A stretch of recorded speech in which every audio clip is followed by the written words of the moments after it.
So I'm sitting in my open house, and was just thinking about how my 2025 ended and how my 2026 started. And needless to say, it was a very, very rough ending to 2025 and start to 2026. It started in probably November, October last year.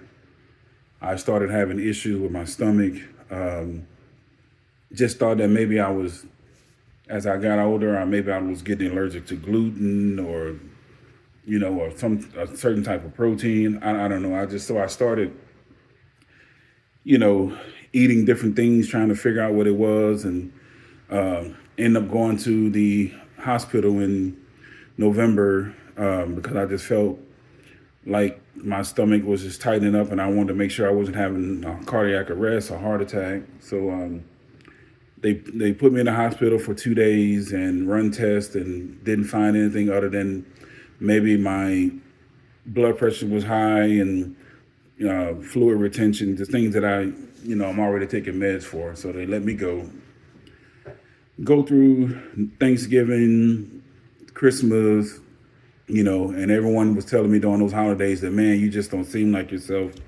You're not eating much. You're not, doing anything. You're not as excited. And I didn't want to let everybody know that I was feeling bad. I mean, I was still trying to deal with the whole stomach issue, and so get through January, and I was still was started having issues with my stomach. And it wouldn't happen until I either got in the car or was driving to work, and I have about a 40-minute commute, and then I'm on the Beltway, and then I'm on the tollway, so about a 40-mile commute that I take, and so but when I would get in the car, I would start having my stomach would be tighten up, and I would start having these really, really bad stomach pains, and it felt like chest pains, and it felt like literally like I was going to have a heart attack. And so I started having anxiety. I didn't want to drive. I didn't want to go anywhere. I was afraid to drive anywhere further than 15 minutes, and so it goes on through the month of January. Couldn't figure it out. Had been to the doctor 3 times. Couldn't figure it out. And so I ended up going back, to the emergency room in February. Let me go back and explain that. So I was sitting at home, and it's probably about a week before I went to the emergency room. I was having the stomach issues again. Could not lay down. I was scared to eat anything. So for about 5 days, I didn't hardly eat anything. I didn't sleep very well. I was up in the middle of the night, just trying to get through it.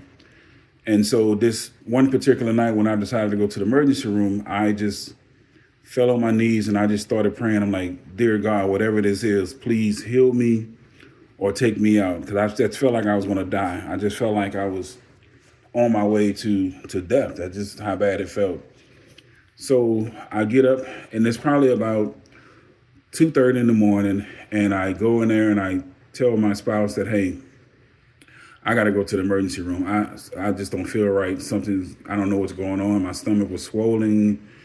I can tell that my blood pressure was up, and so when I get to the emergency room, they bring me in, and this is how God works. So when I go in there, it was literally full of people in the waiting room, because this was the time where transition from being cold to from being hot to cold, and people were having issues with whatever virus was going around at the time. It wasn't COVID, but it wasn't the flu. It was some type of flu, whatever. So when I get in there, and I'm like, man, I'm gonna have to wait here for hours because they were full. And luckily the nurse said, hey, young sir, please come in the back right now, because she can see in my face that I was going through something. So she brought me in, and she ran do what they do. They set you there and they check your blood pressure. And I think my blood pressure was 220 over 180, 190, something like that. And my heart rate was beating about 183 to 190 beats per minute. So she was like, we got to get you in a emergency room right now. We got to get you into a room now because we got to get your heart rate down. We got to get your blood pressure down because your heart is in AFib mode and you're going to have a heart attack if we don't do this. And so They get me in. Immediately they started doing all of the tests, doing everything. And meanwhile, they are trying to get my heart rate down. They're trying to get the pain. At this time, the pain is, they kept asking me, well, if you had on a scale of 1 to 10, what is the pain? And I'm like, it's a 28 out of 10. I don't scale of 1 to 10. And so they were trying to get my heart rate down. They were trying to get my the blood pressure down. And so they started giving me antibiotics for the pain, and then they gave me a muscle relaxer for the heart, to hopefully allow the heart to relax, and then it would eventually slow down the heart rate. And apparently when they did that, the doctors come in and they did everything. They ran all the tests, and then they determined that I had a bad gallbladder, and that's what was causing all of my pain. So they were like, you're going to have to go into emergency surgery, or we can put in a stent to help alleviate the pressure whenever you start having these issues. And I was like, no, I'm not going to do that, because with my job and the things I have going on, I can't stand in front of a group of people and present and do those things and then have a bag connected to me to collect fluids. I'm like, I can't do that. And so she was like, well, we're just going to have to go in and do surgery and remove your gallbladder. And I said, okay, well, let's do it. I mean, if that's what it's going to take, then let's do it. So they get me all prepped and ready to go to surgery. And mind you, they're still trying to get my heart rate down. They're still trying to get the pain to go down. And they were going to transport me to and excuse me, because I'm getting teared up thinking about this, but so they were going to transport me to another hospital location, because that particular location at the time didn't have the proper doctor to do a gallbladder removal surgery. And so they got me all prepped and ready. They got me all in the bed, and the doctor came in, and I'm still in just horrible pain, and my heart rate was still racing, not as much as it was before, but I can still tell that it was, still.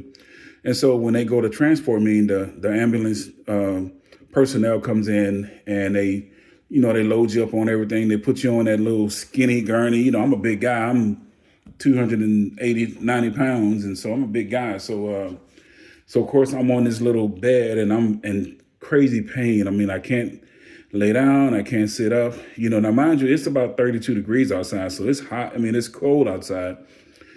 But when they put me in the back of the ambulance, and so I just started sweating. I mean, it was instantly hot. I guess because they had the heat on. So I told the driver, I'm like, can you please turn the heat off? I'm trying to get comfortable in this little gurney thing that they have. And then all of a sudden I just started praying. I'm like, dear God, I know that this is going to be one of the roughest rides I ever had to get across town, but please let me get there safely, and they can do this surgery and I can hopefully get better. Well, in the time between that prayer and them getting ready to leave, I blacked out. I went out, and I don't remember anything after that other than the fact that I woke up with the doctors and all of the nurses around me doing resuscitation. Apparently I flatlined, when I got into the ambulance. And so the ambulance personnel had to wheel me back into the hospital to have them start doing resuscitation. And so, and all I remember, I don't know how long I was out. I don't know how long, the loading dock and the hospital room was probably about maybe 30 yards away from each other. So anytime from the time between they left the ambulance and back into the emergency personnel room where I was at, the doctors, they had all the doctors rush in, and the nurses was in. And so I just remember waking up or being resuscitated and looking up at the doctor, and the doctor just calling my name, Mr. Spears, Mrs. Spears, Mrs. Spears. And I wake up and I'm looking around, I'm still sweating, I'm still in crazy pain. And so, they are still doing everything. And at this point they had to call my wife and tell her that, hey, we had to bring your husband back because he wasn't able to be transported. So come back in. She was all worried because the when she got in, my blood pressure had sank to. They had gave me some. Let me go back. They gave me some the meds to help with the blood pressure, but it apparently didn't jive with each other. So it made my blood pressure fall to 60 over 28, or then one point it was at 60 over 48. So my wife comes in and she says, "Well, how is he surviving with blood pressure that low?" And they were like, "Well, I don't know." And so the doctor started asking all these questions. When the nurse, my hero nurse, would start asking questions like, "Well, what can I give him that doesn't make his blood pressure drop, but it can help him with the pain?" So she started naming all these drugs. So she named drug one, and the doctor's like, "No, that'll make his blood pressure drop." And so then she said fentanyl. If I give him fentanyl, will that make his blood pressure drop? And he was like, "No." So she gave me fentanyl, and instantly, within 2 seconds, 30 seconds, it felt like the pain went away and everything kind of relaxed. And I was able to relax and finally get things back to normal. And they were able to wheel me off to, and eventually the next day get me transported to get the surgery done. But I say all that to say I wanted to share my story that here I go from struggling health-wise, financially, crazy, to now I'm sitting in a $3.9 million house that I'm listing, doing an open house, trying to get it sold. So just because your year or things may have started off completely terrible, it doesn't mean it's going to stay that way. Keep your head strong and keep working at it, and God got you.